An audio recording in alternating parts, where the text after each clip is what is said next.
రాష్ట్ర ప్రజలను మోసం చేసి అభయహస్తం అని చెప్పి మేనిఫెస్టో పెట్టి ఇవాళ 3 నెలల్లో అమలు చేస్తామని చెప్పి 3వ బడ్జెట్ ప్రవేశపెడుతూ కూడా 6 గ్యారంటీలకు చట్టబద్ధత కల్పించకుండా 6 గ్యారంటీలకు డబ్బులు కేటాయించకుండా ఈ రాష్ట్ర ప్రజల్ని మోసం చేస్తున్న కాంగ్రెస్ పార్టీని నిలదీయడానికే, కాంగ్రెస్ ప్రభుత్వాన్ని నిలదీయడానికే ఇవాళ తెలంగాణ అమరవీరుల స్తూపం సాక్షిగా మేము ఈ నిరసన కార్యక్రమాన్ని చేపట్టాం.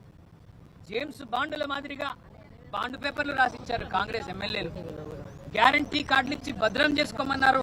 భద్రంగా పెట్టుకోండి, 100 రోజులు మీరు భద్రంగా పెట్టుకుంటే 101వ రోజు మా వాళ్ళు వస్తారు, వచ్చి మీకు ప్రతిదీ అమలు చేస్తారని చెప్పి ఆనాడు బొంకి నమ్మబలికి ఓట్లేయించుకొని ఓడ మీద ఉన్నప్పుడు ఓడమల్లన్న, ఒడ్డుకెక్కినాక బోడమల్లన్న అన్నట్టు 3వ బడ్జెట్లో కూడా గ్యారంటీ అన్న మాట లేకుండా, డిక్లరేషన్ అన్న మాట లేకుండా ఇవాళ ప్రతి వర్గాన్ని వంచిస్తున్నది కాంగ్రెస్ ప్రభుత్వం.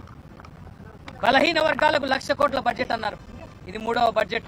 మరి ఇప్పటికే 60,000 కోట్ల బడ్జెట్ పెట్టి ఉండాలి, కానీ 3 కలిపితే కూడా 20,000 కోట్లు దాటట్లేదు.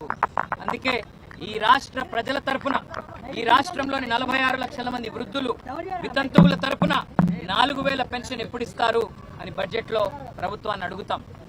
ఈ రాష్ట్రంలోని 1,88,00,000 మంది ఆడపిల్లలు ఎవరైతే 18 ఏళ్ళు నిండిన వాళ్ళు ఉన్నారో 2,500 రూపాయలు మహాలక్ష్మి ఎప్పుడు వస్తుందా అని ఎదురు చూస్తున్న వారు ఎవరైతే ఉన్నారో ఈ బడ్జెట్లో కాంగ్రెస్ ప్రభుత్వం స్పందించకపోతే తప్పకుండా ఈ ప్రభుత్వాన్ని వదిలిపెట్టం, నిలదీస్తాం.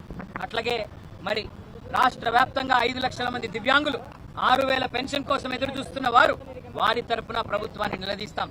ఇవి మాత్రమే కాదు, మీరు చెప్పిన 6 గ్యారంటీలు, 420 హామీలు, మీరు రాసిచ్చిన బాండ్ పేపర్లు ఇవాళ నీటి మీద రాతలైనాయి, నీటి మూటలైనాయి తప్ప ఏమీ కాదనే విషయాన్ని మళ్ళొక్కసారి నొక్కి చెబుతాం. శాసనసభ సమావేశాల్లో, శాసన మండలి సమావేశాల్లో, బడ్జెట్లో ఇప్పటికే ప్రభుత్వాన్ని అడుగడుగున నిలదీస్తున్నాం. అడుగడుగున వారికి నిరసన చెప్తా ఉన్నాం. రాష్ట్ర ప్రజల తరపున రైతు భరోసా 15,000 అన్నారు, కానీ ఆ రైతు బంధు 3 సార్లు ఎగ్గొట్టారు. ఇవాళ రైతులు ఎదురు చూస్తూ ఉన్నారు. ఉగాది దాటిపోయింది, మరి సంక్రాంతికి ఇవ్వాల్సిన రైతు బంధు ఉగాది వచ్చినా పడతలేదంటే మరి ఈ ప్రభుత్వం యొక్క చేతగానితనం, ఈ ప్రభుత్వం యొక్క వైఫల్యం ఎంత తీవ్రంగా ఉన్నదో అందరు చూస్తూ ఉన్నారు. అట్లాగే 2 లక్షల ఉద్యోగాలని చెప్పి కేవలం 11,900 ఉద్యోగాలు ఇచ్చి ఇవాళ బొంకుతున్న ప్రభుత్వం, అబద్ధాలు చెప్తున్న ప్రభుత్వాన్ని